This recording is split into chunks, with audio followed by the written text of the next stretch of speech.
What is happening, guys? This is Rob of Rule of Two Review. Welcome back to the channel, and today it's Q&A time. Yes, we are back to Q&A time. I haven't had a chance to do one of these in about 5 or so months, I think, since my last one. I typically like to make these about 40-45 minutes long. I've got 12 to 15 or so questions that I pick from you guys. Today I decided to cut that in half, so I've only got about 6 or 7 questions, and we'll see if I get this to be 20 minutes or if this still turns out to be 45 minutes, because I just like to talk and ramble on so much. So, you know, hey, yesterday I did put a call out on Twitter to you guys to ask me questions for Q&A about anything that's on your mind. Obviously, we're pretty much all video game focused for the most part today, because that is what I do on Rule of Two Review. A lot of questions asked, and so if your question was asked and I didn't get to answer it today, I am sorry. I only wanted to pick, like I said, 5 or 6 questions. So keep an eye out in the future for when I do another one of these sometime soon in the next couple of months. Make sure you're following me on Twitter, because that'll be the best way to know when I do this. And with any luck at that time, you might actually get your question answered and get a shout out on the show. So that being said, let's just jump into the first question here, which comes from Ronson89 at 319_774. What is up, buddy? Thank you so much for asking the first question of the day. And he or she asks, why do you think a Metroid game hasn't come to Switch? We got a Zelda and Mario leaving Metroid in the dust. The infamous Metroid question. I figured I would start off with Metroid because it's the thing that you guys, I know, probably want to hear me talk about. And it's a good question, you know. Why haven't we seen Metroid on the Switch yet, where we've already seen a Mario game and a Zelda game, you know, a couple of games with Mario, of course, in the title, and no Metroid? Well, it's a tricky answer because, you know, everything stands to reason that if Metroid Prime 4 wasn't delayed, we would probably be playing that game this year, which means we wouldn't necessarily be feeling this drought of Metroid that we sadly are experiencing right now. So we have to remember that the plan was for a Metroid game to be out around this time, probably, you know. That game was shown off only 2 years ago, and we hoped to be playing it within 2 years. And you know, obviously conversations about a different Metroid or a 2D Metroid or a remake of Samus Returns have floated around out there. You guys heard me talk about that the last few months. I was hoping to see something like that show up at E3, and of course, it didn't. We got nada from Metroid, unfortunately. So maybe that's part of your question is, you know, why haven't we seen a couple of Metroid titles or a couple of Metroid announcements, or maybe in the wake of not seeing Metroid Prime 4 and having it delayed, why hasn't Nintendo showed us a different title coming to the Switch? And I get the sentiment, and obviously I share it because I am the biggest Metroid fan and I'm dying for some kind of new experience. But I feel like Nintendo's plan was just to start off with this one game. And don't forget, when they showed us Metroid Prime 4, they also showed us a near-complete Samus Returns that released only 3 months later. So even at that time, they were giving us 2 Metroid games. Granted, only one was for the Switch, the other was for the then-dying Nintendo 3DS. Now that that's gone and the Switch is their only real hardware out there, we're starting to wonder where Metroid is, and why can't Metroid share the Switch stage with Zelda and Mario and Splatoon and Xenoblade and all these other games that they're making and bringing out. Animal Crossing now, Super Smash Bros., Fire Emblem. And I just feel like the plan was for us to already have a Metroid to play and to be excited for. And unfortunately, Metroid Prime 4 fell in this weird, strange anomaly of a situation. Everyone has to remember, Metroid Prime 4 is an anomaly. Nintendo didn't plan for this game to take 6 or 7 years to develop, okay? And so because of that, the game is just not ready. In a different timeline, the game wouldn't have had problems and would probably be releasing this year, but instead we're going to be waiting another 3 or so years, and that's just how the cookie crumbles. And so it is what it is. But I don't think Nintendo's purposefully making us suffer without Metroid at this point. It's just kind of what's happened to that game. Next question comes from Brian at BrianJedi82, one of the most active Twitter followers I have. So what's up, Brian? Thanks for asking a question, buddy. He asks a good one. He says, how do you feel about the apparent increase in toxicity of fan bases between Star Wars to Pokemon? It seems there's a lot of hate these days. Do you think we will get past this phase, or do you think it will just get worse? Well, that is a very deep question, and it's a very good question because, you know, there is a lot of toxicity out there and all sorts of fandoms and fan bases. And, you know, it's sad and it's unfortunate. I think it's just a sign of the times, and the internet has taken over our lives, and it's given every single person, no matter how famous or not famous they are, a voice. And there's a lot of, I'd say, mostly negative to that. There's very little good to that, in my opinion. There is some good, but there's very little good. It's mostly just bad because I think the default anonymous human thought is pretty shitty. And when people have the freedom to just put that out there behind a screen name, as we all know, some really bad stuff gets out there. When we focus it specifically on fan bases and like the nerd culture of movies and video games and stuff, I think that what we've learned as the internet has empowered the anonymous voice is that people want things only their way, and a lot of people are not mature enough to handle or comprehend the fact that not everything is catered just to them in their one specific box of thought, the tunnel vision that they have in their own brain. And people can't acknowledge that there's 7 billion brains and 7 billion opinions on this planet, and it is impossible for any one thing to appease all 7 billion brains and all 7 billion opinions. And so you look at, Star Wars is the fan base I'm close to, of course, because that's my favorite thing in the world. And I think that, so Star Wars is particular. I'm going to try not to make this too long of an answer here, because I could probably make a whole video on this. Star Wars, I think, is in a unique situation because as a movie brand and as a movie license, it was always owned and operated by the one person who had created it.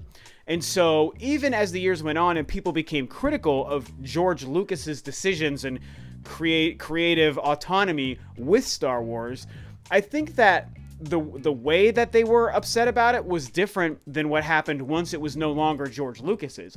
When George decided to retire from filmmaking and sell his company and give it to a different person in a different company, I think that at that point, the fandom felt that the shackles of ownership to Star Wars were freed, and suddenly Star Wars was just up for grabs in the hearts and minds of fans. And so suddenly every fan felt that they owned Star Wars now because, well, the guy who owned it, even if I didn't like every decision he made or every movie he made, he owned it. So I was able to be critical of him, but accept the decisions because they were his, and he was the one person with that right. Now he's given it away. So now it basically feels like mine. And the unfortunate part to that is suddenly everyone had their own entitled ownership of Star Wars, and so when every new Star Wars movie didn't match their exact wishes, instead of just being like, oh, I didn't like this, I didn't like George Lucas's decision on The Phantom Menace or whatever, instead it's just like, Disney and Lucasfilm should be making it my way. George is gone, so make it for me. I'm the one. I know the best way to do Star Wars, and The Last Jedi is not it, and Force Awakens isn't it, and blah, blah, blah, blah, blah. And that's what happened. So that's kind of that. It definitely is a little bit of an entitled fandom kind of thing, an entitled fan kind of thing. It's very immature. It's very unfortunate. And I say that as somebody who likes all 4 of the Disney-era movies, but I definitely don't prefer them. I think George's 6 far and away outshine the 4 Disney films. But I like those movies still. They just are, they're kind of in the halfway point. I really like Force Awakens, to be fair. I think Episode 7's great. So anyway, that's Star Wars stuff. The point is, and you apply it to video games and stuff, and it's the same thing, whether it's Pokemon, whether it's The Legend of Zelda, whether it's, I don't know, Halo, any of these series out there that gets people up in arms. From Software stuff, this big thing about Sekiro and whether or not it should be easy mode or not. I mean, everyone feels like they've got the right opinion, and the internet amplifies those opinions, and it brings out the worst parts of people. The last part of your question I also like, because you ask if we'll get past it, if it's just a phase, or is it just going to get worse? And I think you mean, will we get past it as a people? And I think my answer is going to be cliched, but I believe in it. I think it will get worse before it gets better. But I do think it will get better. I think that we're still in this kind of cesspool of the burgeoning internet and humanity's newness and acknowledgement of the fact that our voices are amplified. Literally, this last 10 or 15 years that comment sections in social media have amplified people's voices still is new, even though that's 10 or 15 years old. But in another 10 years from now, I think it will be so ingrained in our day-to-day life and in humanity, and so many near adults at that time will have grown up in a world as children and teenagers and 20-somethings where they've always had access to this, and the world has always operated with Twitter and hashtags and Facebook and comment sections, that we will have hopefully matured and learned how to handle that. And so right now, the humanity is just like freaking out because all of a sudden everyone can bitch and moan and complain about everything on the internet. But I think that we'll get over that hump after it gets a little bit worse and learn how to conduct ourselves a little bit more eloquently in the future, and maybe not put the worst sides of ourselves forward on the internet. So this was kind of a long answer, but that's kind of how I feel. So I don't know. Hopefully that made sense. Next question comes from listening to Break and Boost at Bernard Werner on Twitter. Interesting name, buddy. He or she asks, or I guess it's a he, your name is Bernard, asks, what's your favorite game of the year so far? So this is pretty easy for me. It's the Resident Evil 2 remake. For a while, it was like a neck-and-neck race between Resident Evil 2 and Sekiro, but the more I played Sekiro, even though I love that game, my feeling on it came down just a little bit. It doesn't match From Software's best stuff, which is Dark Souls and Bloodborne. It is a great game. It is like an 8.9 or 9.0 out of 10 or something for me. It's like, it is a phenomenal game. And it's definitely my second favorite. But at the end of the day, the Resident Evil 2 remake so far outshines everything else I've played. It's everything I want out of a video game, honestly. Well, that's not true. The only thing that could have made it better for me is if they remade the tank control static camera angle style that they did with the Resident Evil 1 remake, because I'm a maniac, and I prefer that old school Resident Evil to the new 3D camera Resident Evil. And I know people disagree with that, but that's just how I feel. That being said, they did the absolute best job with the 3D camera version. I think Resident Evil 2 is phenomenal. I want more and more games just like that, please. A close runner-up to these two is a surprise for me. And so far this year, it's actually Metro Exodus. I really liked that game. And even when I finished it, I was like, that game was great. I'm so glad that I decided to play this, my first ever Metro game. But now that it's been a couple of months, I constantly miss that game. I think about that game, and I've thought about restarting it because I just thought it was fantastic. I mean, it has some weird quirks about it, but overall, it was just a great game, and it's a post-apocalyptic thing in an ambience and a tone that I just love, so I love that game, but really, ultimately, my answer is the Resident Evil 2 remake. Next question comes from Slendereth at Slendereth, and he or she asks, do you think Sword and Shield sales will be affected by Dexit? Is the fan base, people who love the franchise for so many years, really wrong in what they ask for? So, I can only assume, as a non-Pokemon fan, what you're talking about is this recent controversy about, I guess not every Pokemon is included in Sword and Shield. You guys know, not a Pokemon fan, not very familiar with the series. I will be playing Sword or Shield for my first ever game, but I'm not into Pokemon. So that's why I'm not 100% sure, and I probably shouldn't have answered this, but I kind of wanted to stretch outside my comfort zone a little bit here. So I think you're talking about this controversy, and I know that people are upset because I think at E3 they confirmed like not every Pokemon is going to be in this game, and apparently that's the first time this has ever happened. So do I think the sales are going to be affected?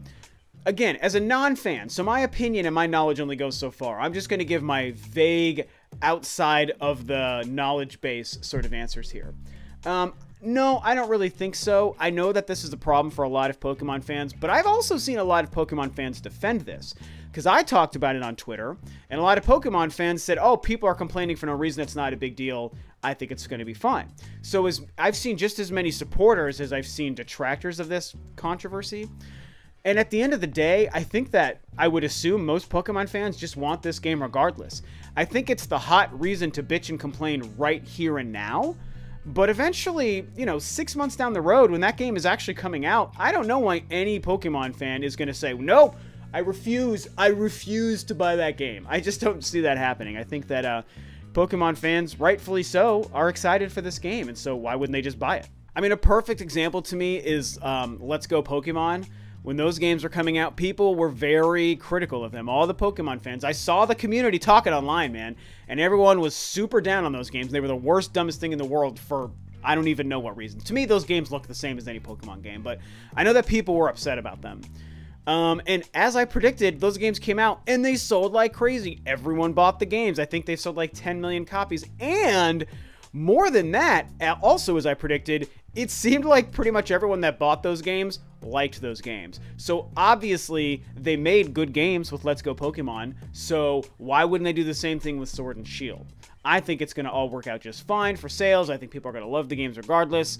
Are people wrong for what they ask for? Unfortunately, I don't actually feel comfortable answering that because I don't have any context to what this stuff means. I don't understand the role of Pokemon in the games other than to be thrown by the Pokeball to fight other Pokemon. But I don't know how you interact with them or find them or talk to them. Or I don't know. I don't play Pokemon. So I'm not going to answer that. I mean, I get the concept of, hey, a thing's always been this way and now you're changing it and that sucks. And so, yeah, for that, I would say that it sucks for Pokemon fans, but I can't answer other than that. So, I don't know. That's what I got to say about that. Next question on Twitter comes from VG Mobster at VG Mobster. What is up, buddy? Thanks for the question. He asks me what series or game would benefit most from a reboot on the Switch in regards to its hybrid nature.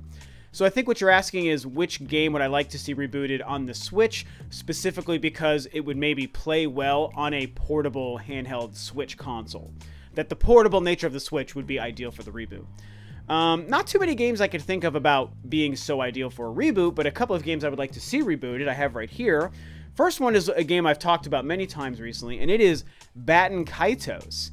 This game, for those of you who don't know, was developed by Monolith Soft, known for the Xenoblade games, published by Namco, but developed by Monolith Soft.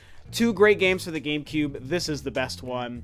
I actually will say I do think this game would be great on the Switch portably. It's a phenomenal RPG with a great graphic style and a really cool story, so that's one. The other one is very timely right now, and it's No More Heroes, because as we know, No More Heroes 3 is on its way.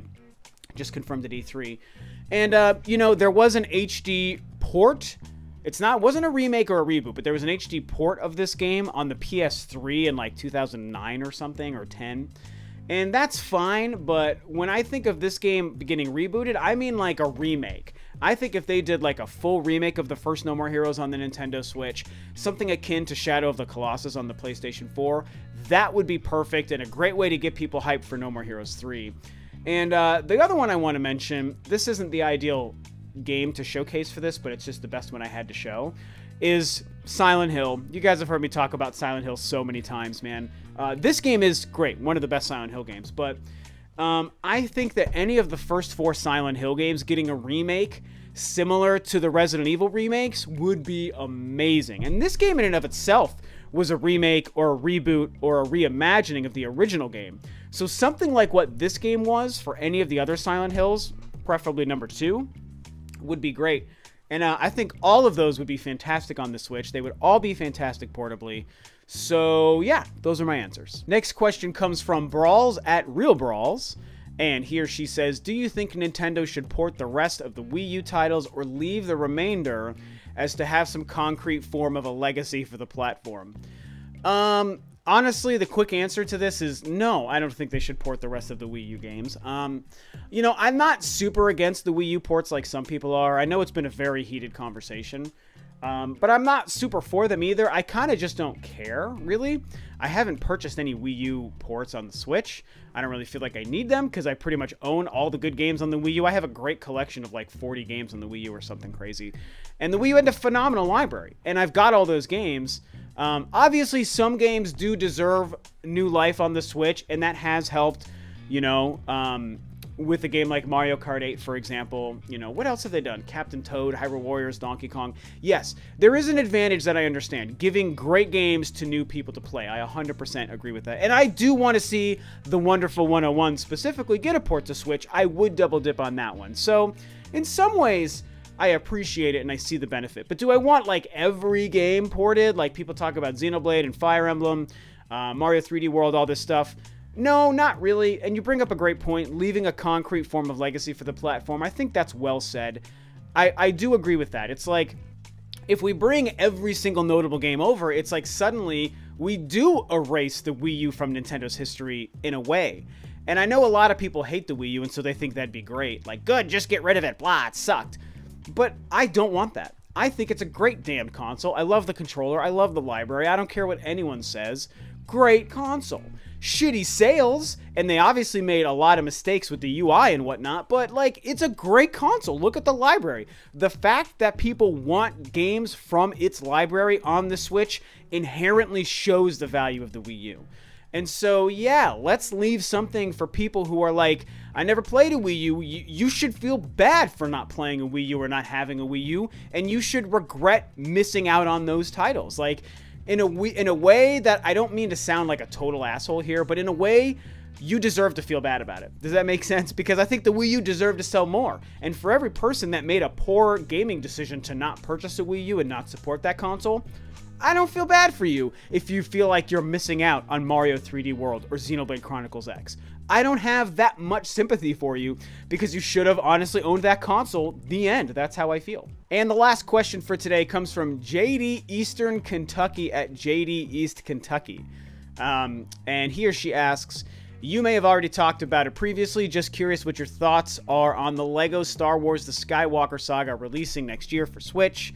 It's actually releasing for all consoles. Also, did you see Star Wars Bounty Hunter for PS4? Other Star Wars releases from limited run games. So, I haven't talked about this. I'm pumped for Skywalker Saga. I think that that is one of the coolest things they could have done. I've been out of the LEGO Star Wars, or the LEGO games for a long time. The first two LEGO Star Wars games where they did the prequel trilogy and then they did the original trilogy, that was great at that time because it was all brand new and it was Star Wars, my favorite thing. They've gone off the rails. They've done Batman. They've done Indiana Jones. They've done like Hobbit and Lord of the Rings and Pirates of the Caribbean. And it's Marvel. It's like, oh my God, calm down. The games really aren't that good or that fun. But now that this is basically like, I'm excited for this because this is going to be the first official Star Wars release to encompass all 9 of the Star Wars films in one. And that is the coolest thing to me. It's like it's half a bummer that it's LEGO, and it's also half really cool that it's LEGO. So I'm very excited for what they're doing there, and it's crazy because it means that is it Traveler's Tales, the company behind the LEGO Star Wars games? I think that's who it is. But whoever it is, that company behind those games, that means that they already know Episode 9. They know the story. They're not a movie company, they're a video game company, and they've been given special access to that story. Think about that. Those guys already know how George Lucas's Skywalker Saga ends, and they know how Episode 9 is going to play out. That is mind-blowing to me, and I'm so jealous. So, that being said, this game is releasing after Episode 9 is out anyway. I can't wait. I want to just play through all the games. You know, I love the prequel trilogy too, so I can't wait to play through all of those. Just all 9 films and like Star Wars game kind of humorous fun because they have a lot of jokes and stuff. I think it's going to be great. The Bounty Hunter PS4 thing, I did see that. I'm considering buying it. I still own my GameCube copy, and I actually own a digital copy of that on my PlayStation 4 because I got it with my Darth Vader PS4 console. But I would like to own it physically. My only thing is, I think eventually they're going to release that on Switch, and that's the one I want physically. But I may give in and buy the PS4 one, so either way, Limited Run Games is doing great things for Star Wars fans right now, and I think that that's really cool. But yeah, LEGO Star Wars Skywalker Saga, I'm in, man. And that is it for today's Q&A. Like I said, much shorter than normal, but this was fun. Thank you guys so much for asking questions. Thank you to those whose questions I answered. Thank you to those whose questions I did not get to. I really love doing these. It also helps when I don't have any video topics to do something like this because I can just answer things that are on your guys' mind. And then I get to talk about it. And sometimes it's topics I never would have otherwise thought about answering. So, like I said, again, follow me on Twitter if you're not already doing it because it's a great way to interact with me. I talk on Twitter every day with you guys about stuff. Always posting on Twitter, and that's when I do the call-outs for Q&As and stuff. So, yeah, this was a lot of fun. Thanks again, guys. This video is a wrap. As always, thanks, of course, for tuning in. This is Rob of Ro2R, and I'll catch you guys next time on another video.